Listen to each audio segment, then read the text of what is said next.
Wednesday, the 18th of November, 2015. As always, I'm Jawad Yacoub, and joining me is Baden Westerweller. Yes, we're here again. Really, it's the time is not long for us for this season. It's hard to believe that 18 events are down, just one remaining. So certainly, we do hope in the next 10 days to 2 weeks, there's a bit more to play out before we go into hibernation mode over our summer and the European winter.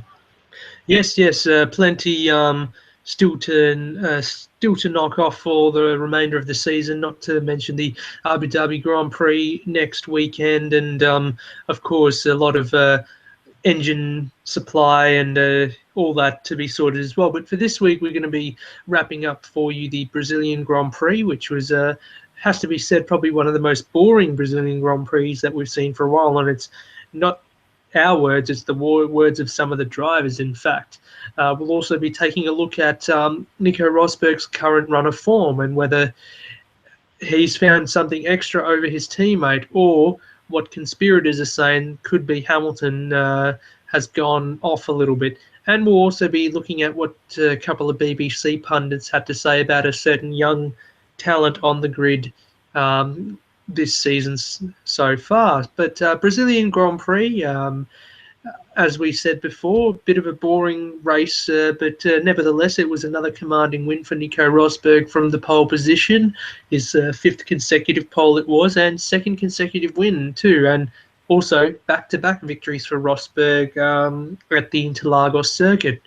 His teammate Lewis Hamilton finished second, completing the Mercedes 1 and 2, but Hamilton lamented that Interlagos was a track that is very difficult to pass on, and this is quite interesting comments, which we'll look at a bit more detail later on. But there was a lot of criticism at Mercedes over the fact that they didn't change strategies for Lewis Hamilton to try and give him a chance at beating his teammate. Now, Hamilton was upset that being caught in the being stuck behind Rosberg and not being able to get close enough to overtake was ruining his tyres, and he wanted a different strategy, but the team said, no, we're not going to change strategy. What's your thoughts on these? Oh, certainly. There's this almost conspiracy coming out that the Mercedes bigwigs are just trying to appease Nico and just to really guarantee that he finishes in second place, which has now been secured on account of that second consecutive victory on the weekend. Nevertheless, you can understand from Hamilton's point of view, he wants to win races, and at the same time, though, there are all these I guess, thoughts that suggest that now he has wrapped up his title, that Rosberg's simply the one who's racing to win, whereas Hamilton, I guess, he doesn't have to do anything, and yet he's switched off mentally for the rest of the season. But even so, you want to see a fair fight, and going into Abu Dhabi, I did mention off there earlier on that you would hope that the Mercedes top brass there would just let them race, and there's no real need to worry about them taking each other out now that they're 1-2 in both standings. But would you agree with what they have to say in that keeping the same strategy for both drivers keep them on equal footing, that there's no disadvantage to one or the other? Or do you think that the drivers should perhaps work with their own engineers to devise alternate strategies different to the teammate? Oh, certainly it's good to see some more autonomy throughout the grid, and certainly within a single outfit. And as I did say, if a title's been secured, there's no real harm in anything being put that's alternative there. But obviously he's been overruled as Hamilton there, and he wasn't too pleased post-race, but it's not as though he went and made a big statement and put Lou in the face, as was the case at Mexico when he was pretty keen there to continue going on instead of that second stop. But yeah, Mercedes definitely playing it safe at this time of the year, and I don't know. It's hard to say. Certain teams might take a different tact, but in this one, yeah, there's not really a lot that they're fighting for at this point of the season. So if I was in charge, I'd just be saying, let you race, and the best man comes out on top. And that's probably what the team probably say at the moment, that they are letting the two race. But certainly from an outside perspective, as a viewer's perspective, it does it does throw up the question as to what if that's really the case, or is there some other thing at play. But we'll discuss that further on in the edition. But looking at the top five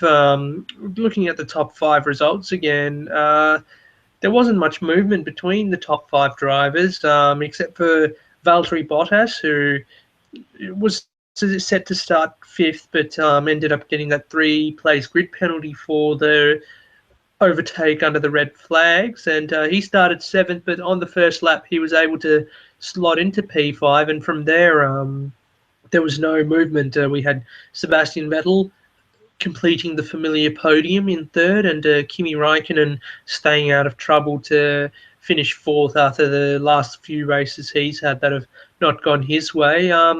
But speaking of the Kimster, he, along with a few other drivers and Felipe Nasser, tried two-stopping during the race, but there was no benefit in that. The guys who three-stopped managed to do the same thing and end up finishing ahead of these two. But it was interesting what Ferrari was saying after the race, that Sebastian Vettel in particular had good pace compared to the Mercedes, even though he did finish quite a way behind. Oh, certainly. There's quite a few encouraging sentiments coming out that on the basis of this weekend, it's the raw pace there with the natural upgrades that'll come during the off season. They expect Vettel at the very least, if not Raikkonen too, to really be hot on the heels of Mercedes on a consistent basis. It's all well and good to say that at this point in the season when it's all academic, but it's good food for thought for those who might be becoming a little disillusioned at this point of the season when really, it must be said, results have been petering out pretty much to script since more or less since Singapore when Sebastian Vettel took that victory.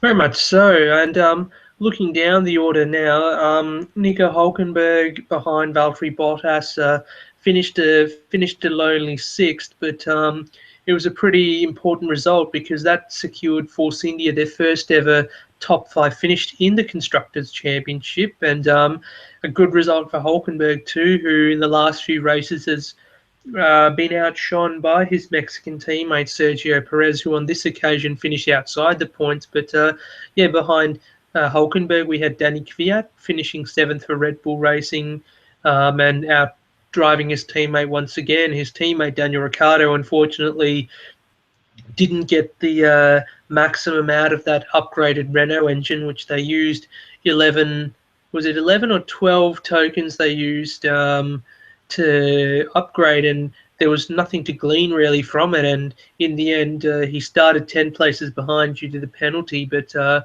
no avail. Yeah, well, it's come to nothing there, but as I think was alluded to at the previous edition, there's very little to be gleaned from whatever did transpire, and we saw the upgrades barely made any kind of inroads at all there, and one race to go. Clearly, they've still got bigger concerns on their hands, just securing that engine supply for next season, and who knows if it'll lead on this development if they continue with Renault beyond. But it must be said, speaking of Kvyat, as much as it's hard to really gauge a direct head-to-head battle between these two, really they're still very youthful. Certainly for Kvyat, he's just 21, and he's held his head high certainly since the midpoint of the season. He's upped his game significantly, notwithstanding a few little incidents which have been really quite commensurate to his age. They're to be expected. We see Suzuka quite notably there, but he's held his head very high, and for next season you can only hope for the two of them. They're on equal pairing with a really competitive car, and then we can draw some real genuine observations. Well, certainly ever since he had that sort of kick up the backside by Dr. Helmut Marko, I mean, we couldn't really fault Kvyat early on in the season. His Red Bull was a bit of a shocker, but it seems that Dr. Marko gave him a kick, and he's doing so well. And to put things in perspective, he's 10 points ahead of his teammate Ricciardo now in the Drivers' Championship, and if he pulls that off, finishes ahead of his teammate, who, let's not forget, decimated the 4 times world champion Sebastian Vettel last year, and won 3 races as well when the Mercedes cars failed to do so. Yeah, if he's able to beat here Ricardo, then that's a pretty telling sign, especially in his first season in a big team, and also only his second season in Formula One. He's certainly done all that can be asked of him, but as it does stand this year, it's pretty much the same with McLaren. We see Jenson Button there. It looks as though he might be on track to outscore Fernando Alonso, but not too many people are going to pay attention in retrospect, since as is the case with Red Bull, both cars have been severely handicapped from the glorious heights which we have associated them for so many years and decades gone by. So we're hoping in both cases, certainly more realistically for Red Bull, that they're going to be contenders once more, 2016, whether it's victories or just being more in that hunt for the podiums. Then that's really when we can say going forward, who knows? We already said about Ricardo after last year, he's destined for good things, but it'll be Kvyat's turn next season to prove that he has what it takes to be searched through by the genuine top teams. And with pressure from the likes of Carlos Sainz and Max Verstappen, also in the Red Bull Junior ranks, it's a pretty high pressure business. Is the Red Bull Drivers Program? But anyway, majority of the action once again during the race occurred in the lower top 10. Just for a couple of points, Verstappen, as mentioned earlier, he and Roman Grosjean were the guys who were putting on the show. Max, as usual, trying his very brave overtaking maneuvers and passes. And funny thing is, we should have had Max talk to Lewis about, and perhaps even give him a tip or two on how to overtake around this circuit, because Hamilton clearly claimed boldly that no one can pass on this circuit, but Verstappen did quite well.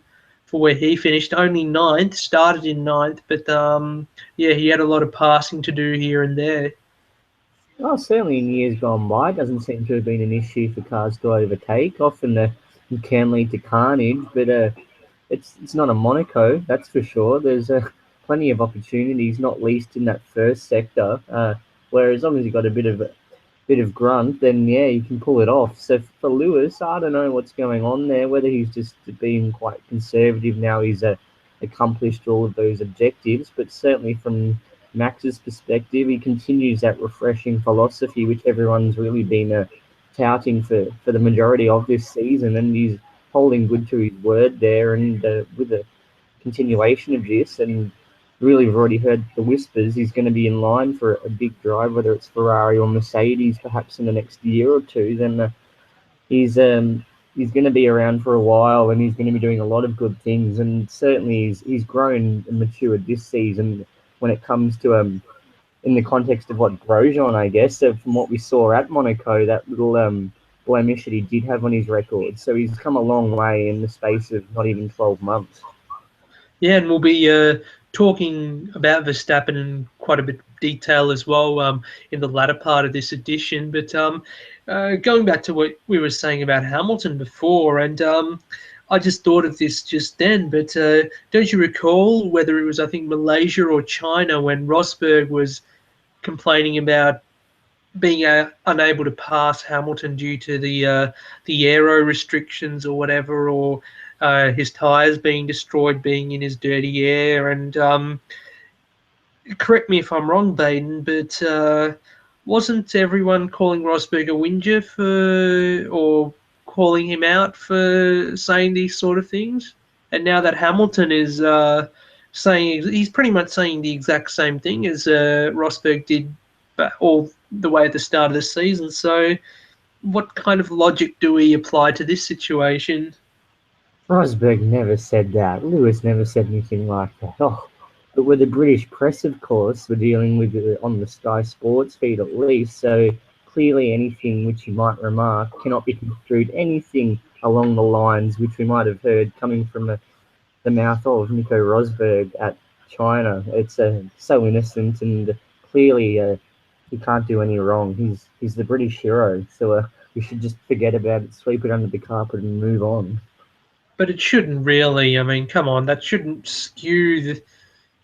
Well, never mind. I guess we're being too naive if we're going to say it shouldn't skew people's viewpoints, but of course it does. And what can we do without much influence? Not to sound arrogant or anything, but yeah, it's kind of ironic that Hamilton has come out and made the same claim that Rosberg did all those many months ago, and back then Rosberg was just branded as, "Oh, you're not as good as Lewis, so that's why he didn't win. Stop trying to whinge or whatever." And now that Rosberg is in that better position, Lewis said the same thing, but yeah, what more can we say? But anyway, Pastor Maldonado ended up scoring points too, despite the penalty he actually copped during the race for shunting Marcus Ericsson for Sauber off at the centre S, and Sauber were not quiet in their criticism of the Venezuelan, with the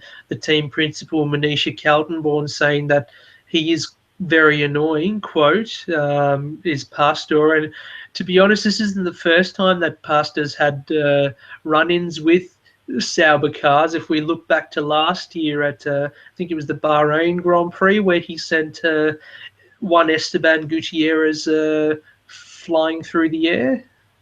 I shall say that Manisha is being most complimentary of our favourite man with the Bolivars, the Venezuelan Maldonado, and especially when you look back even further, he's run into the Sauber. They extend to Monaco and Britain, I believe, of 2012 with the Checo Perez. They had multiple comings together. And so coming from this, she's being very mild in her criticisms for Maldonado. Certainly, he must have done something to please her in the subsequent time, because what do you think? Perhaps Maldonado's on the way. Perhaps Maldonado's on the way in 2017 to Sauber. I mean, I'm surely they'll appreciate the Bolivars over there.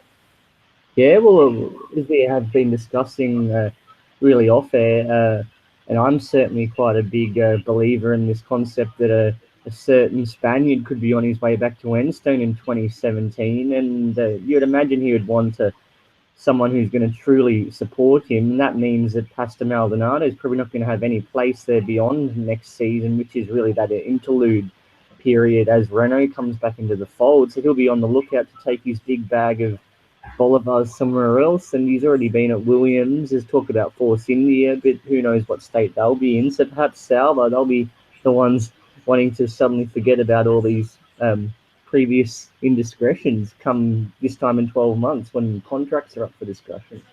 Very much so, but yeah, the Maldonado scoring points was quite lucky in that sense, because it was due to the exclusion, the shocking exclusion of Brazilian Felipe Massa, and we didn't really hear anything about the whole Pirelli tyre temp regulations much after Singapore, when they were set in stone at Monza after the Monza race. We didn't really hear about anything about that until now, and what the FIA found is when they measured Felipe Massa's rear tyres at the start, the figure that they got on their tyre reader was higher, much higher, in fact, than the temperature that they should be at. So the temperature they should be at is 110 degrees, but his tyres were found to be at 139, and as a result, Massa's been excluded from the race, and yeah, that's all she said. But the team will appeal the decision, and I read somewhere that the real reason was because there was a malfunction in the tyre warmer. Oh, nothing sinister you couldn't say from it all. Some of those Williams are intentional cheaters. They're anything but going on their really unblemished history. So it's one of those incidents, I guess, in isolation. If it has happened, then you've really just got to move on. But you'd hope common sense would prevail there. But irrespective of that, Williams have secured that P3 in the standings. So really just move on if it's a decision against them, and just get to the end of this season. Yeah, so for all left for Williams then for this season is to secure fourth in the Drivers' Championship, with the two Finns still battling out there, Valtteri Bottas and Kimi Räikkönen. But Yeah, so Maldonado ended up 10th, Massa out of the race, and outside the top 10, Daniel Ricciardo finished 11th, starting 19th with those engine penalties. The Renault and new Renault engine not really giving much. We had Perez in 12th, Felipe Nasr, as we alluded to earlier, with the failed two-stop attempt, finishing 13th. Then we had the two McLarens fighting it out again with each other. Jenson Button prevailing over Fernando Alonso, who, as I think we said on the pre-race podcast as well, sent the social media world into a frenzy with his antics on the Saturday. Have you seen any images of that yet? I know you didn't get to watch qualifying, but please tell me you've seen those images now. Oh, certainly. I'm not that out of the loop. It was the first thing really when I woke up. I had a quick look on the Twitter feed, and it came to my attention that he was again up to his usual tricks, clearly trying to keep himself sane in what has been anything but a sanity-inducing season. So really, who knows whether it's a ploy on his half to trigger a termination clause, perhaps. But credit to him, he's at least keeping the fans satisfied, even if you get those who say, "Oh, he's being petulant." That's to be expected. But perhaps you ought to do a little Photoshop piece of that, and what you were saying earlier about his you know potential to return to Enstone in 2017. Perhaps you could do a little dream bubble and put Enstone in that dream bubble. He's dreaming of returning to Renault. Oh yeah, I think clearly he's got many. That's where Fred would rather be at the Yeah, moment. many thought processes running through that very analytical mind of his. He's very scheming, as we've known throughout his career, and at this point, he's probably got all of his options on the table. Of course, staying at McLaren's one of them, but he's not one just to set on one path and unwilling to deviate from it. He's clearly got all his hens lined up, and he'll make the decision which he sees best ultimately. And whatever it might be, we can be guaranteed that it will be one that turns heads, as we've seen so many times. Really, doesn't go according to script for Fernando Alonso. Yeah, it turns heads certainly, but not in the right way, does it? We Yeah, talk about people up the yeah. wrong way. That's putting it lightly. But yeah, well, moving it on, then it was Alexander Rossi's final race as well for the Mana Marussia team as he returns to GP2 for the final two events of the season. This weekend, actually, they're not supporting F1, they'll be supporting the World Endurance Championship in Bahrain. So the second time this season, GP2 will go to Bahrain, but yeah, and then of course Abu Dhabi Grand Prix as well. GP2 will be there, but anyway, Will Stevens finally was able to beat his teammate Alexander Rossi in the 5 races that they have had, 5, 6 races they've had together. So, yeah, good way for Rossi to sign off, actually, considering the success he's had against his teammate. Because when you're in that position, let's be honest, the only marker you have is your teammate back at the back of the grid. Oh, certainly, yeah. He's turned a clean set of heels, and he's got to be in contention for a future berth there. He's come in really with extremely limited testing mileage, and he's put American drivers on the map in a big way again, since we didn't have any for an extremely long time there since Scott Speed. So you'd hope he is afforded that opportunity to continue the comparatively massive inroads that he's made within that intra-team battle, which is, as you say, the barometer when it comes to the minnow outfits. Exactly, and still those Manor seats yet to be decided. And we actually had over the weekend Graham Loudon in the press conference, team principal's press conference, confirmed that he and indeed John Booth will be leaving the team at the end of the season. As we discussed in last week's podcast, the Manor team was pretty much their brainchild. And if you look back at the Manor name, it was one that John Booth created many years ago in junior formula and reaching Formula One finally and getting to this position. Yeah, it'll be sad to see them go. But yeah, Well, wrapping up the sorry, yeah, Baden. But Booth, I did read a report earlier in the day that he would consider a role if it was dangled to him to remain on in the paddock. I did mention a few weeks ago a logical transition could be to the imminent arrival of Haas on the grid. Clearly, they're going to be looking for established personnel there. Who knows if the same would apply to Graham Loudon, but it would be a significant loss if they were to have fall off the paddock entirely. So if it came to pass, it would be no great surprise there. And of course, we have already seen with the manner and an appointment Dave Ryan as the racing director, and a lot of conjecture that Alex Woods is being courted heavily to fill that team principal role. That would be quite interesting to see, actually.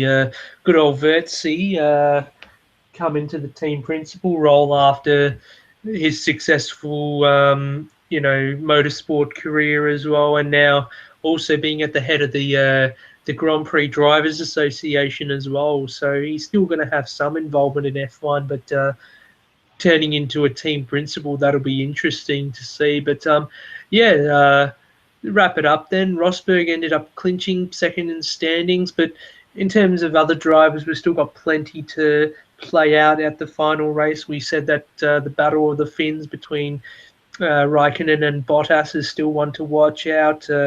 Ricciardo versus Kvyat as well, the two Red Bull teammates, that's still not done and dusted. And of course, other points positions, but we'll go more into the detail of that next week for our Abu Dhabi preview. But now we're going to discuss is it just Rosberg has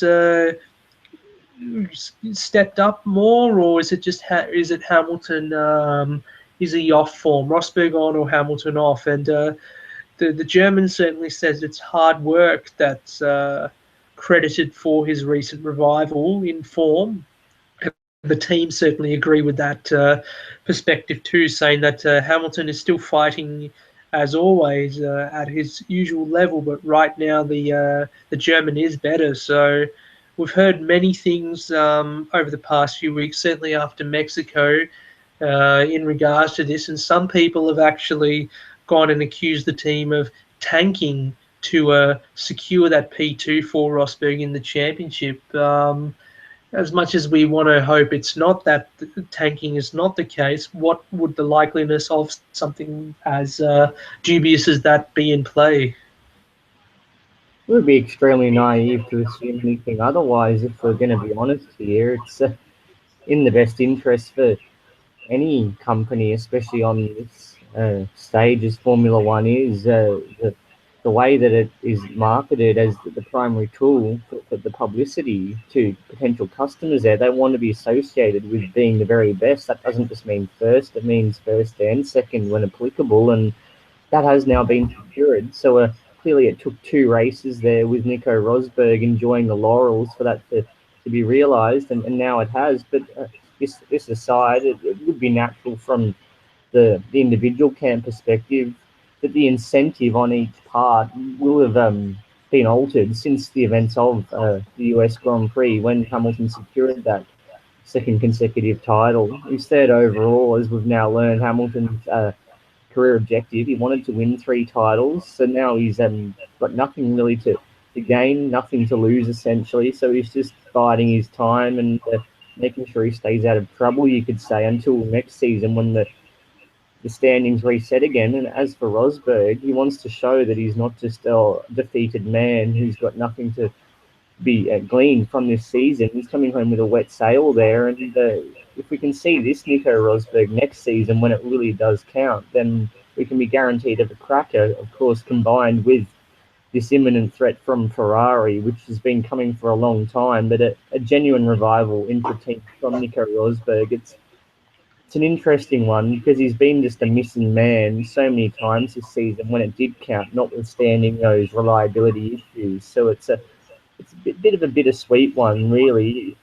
You've got to take your hat off to him. There's no one saying he doesn't deserve these victories, even with the strategy calls that may have been implemented to secure this. But you want to see it happen at the nitty-gritty points of the season. That's certainly the point that many make. That where was the winner, that is Nico Rosberg, at the times in the season that mattered. I mean, surely back even before we started this podcast, when the first flyaway races had concluded, we both firmly said that this is Lewis Hamilton's title to lose. And whilst Nico has had a few wins here and there in between, he's never really had the momentum to carry. Whereas last year he led the championship for quite some time, but ended up losing it due to Hamilton's consistency to win. But what do you have to say as a conclusion? Do you think Rosberg has genuinely found something over his teammate in the past few races that importantly could be taken into 2016? I think it's undoubtable, really. Any man who sees his next door neighbour there and someone who he previously was quite close to, so he knows him rather intimately there, to be beaten by him a second consecutive season, it must really drive in personally, just that sense of just frustration. So I guess you could say he treated Mexico as round one of 2016, and what better way to kick off that season for him and then with a prelude of two victories, he has the opportunity to make it three on the trot at Abu Dhabi. And yes, just to take that mindset of the off season, it's a bit of time just for him to continue that positive thinking that he can do it. Because if he lets it slip and goes back to the man we've seen for the large part of 2015, then we're going to just have a repeat this time next year. And everyone's going to say again, once Hamilton's wrapped it up, whenever it might be earlier in the season, and then suddenly Rosberg picks up the scraps when it's all too late, then he's lifted his game. But it's just at that point of the year, clearly he's upped his game a lot. And any driver would say that, anyone looking on, clearly well done to him. It takes a huge effort to win a Grand Prix, and he's won two against now a three-time champion. So well done to him. But really, it's hard not to sound obvious. He just has to do the job time in, time out, not just one race here, then six down the track, and then hope that results might fall his way otherwise. Couldn't have said it better, I reckon. But definitely, with one race to go in the season, there's not much that we can then take into 2016 until we get to 2016, indeed. But that's enough on Rosberg, and certainly your input as well helps when it comes to analysing the four drivers that I reckon we'll talk about this perhaps in a fortnight's time. The four drivers that I placed great emphasis on at the start of the season of having the greatest expectation of all. And one of those drivers indeed was Nico Rosberg. Another driver I had on this list is the next driver we're going to talk about, and that indeed is the young Dutch teenager Max Verstappen. And I was just reading yesterday that BBC pundits, the village idiot, as he's known, Eddie Jordan, and David Coulthard were actually, after the Brazilian Grand Prix, liking Verstappen to that of a Michael Schumacher and Ayrton Senna. Now, this is where the furor is going to start, because 12 months ago, everyone was unhappy that, or up in arms that a 17-year-old could debut in F1. They said, this is preposterous. How could you have someone as young as that debut? You might as well have, kindergarten kids.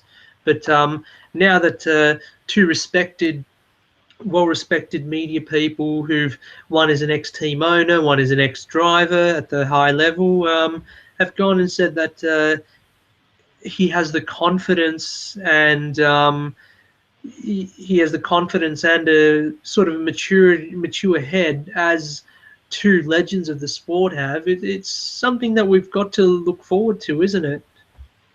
Well, when you think about it, it's quite a scary prospect. We could be here, realistically, 2035, just as he's coming to the conclusion of his career after, 21 seasons on the grid. God knows how many titles he might be able to secure in that time. He could win 10 of them if he starts early enough. If he's in a Red Bull, say 2017, or Mercedes or Ferrari, and they're at the height of their powers, it's a frightening prospect. He's not someone who's going to take a project approach from the employer where they're investing 5 years in him to get up to champion material. He's someone who is there in 1 or 2 years. He could be a world champion. We saw it with Sebastian Vettel, and he was 23 when he got the job done. Of course, the last his first one in 2010. So for Verstappen, it's just frightening how far he's come along. And anyone who still doubts that he has the credentials there, they're really quite delusional.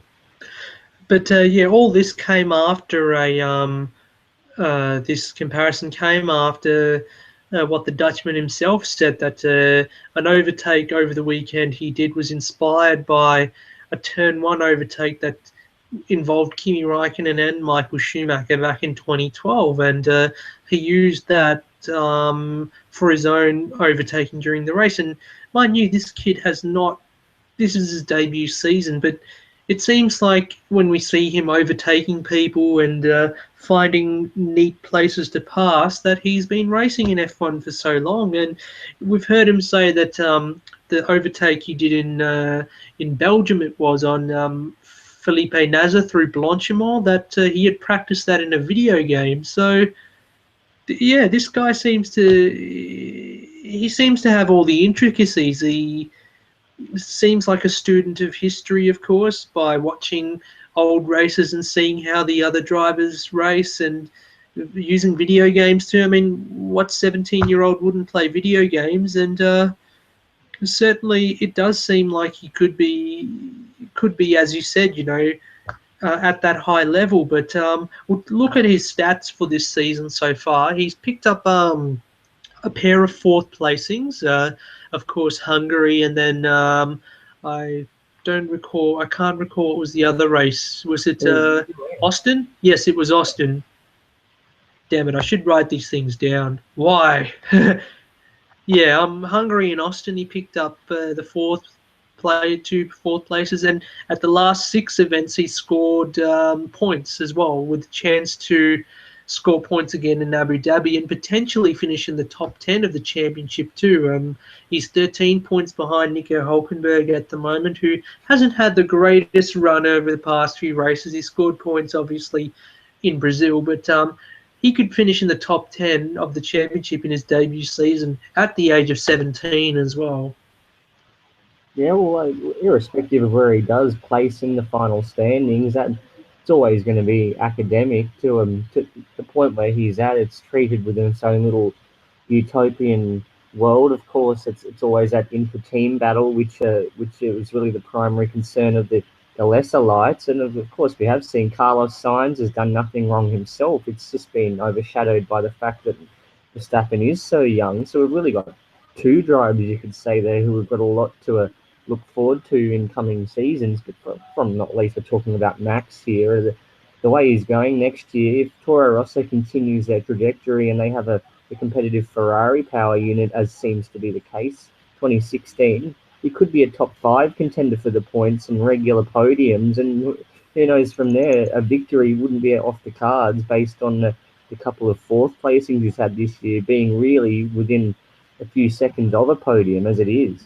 Well, Hungary, he was unlucky to miss out on the podium. We just thought, considering how much carnage there was, that there would be the chance that opened up. But still 4th, to score 4th twice in your debut year for Toro Rosso is quite impressive. But one thing I was going to point out again, which you mentioned just earlier, was that despite his style being a bit bold, he has been a bit rash this year, and we saw that in Monaco with Roman Grosjean, where he accused Grosjean of brake testing. So being a bit rash, of course, but he's clearly a very, very confident guy, and he seems to place all his eggs in that one basket and stands by it. He's not very indecisive, but then again, at that age, there's still plenty of time to polish his driving. So if he's already driving at this level, at this age, and this young in his career, I mean, once he has everything down pat and polished, as you were saying, it's frightening to think what he can do.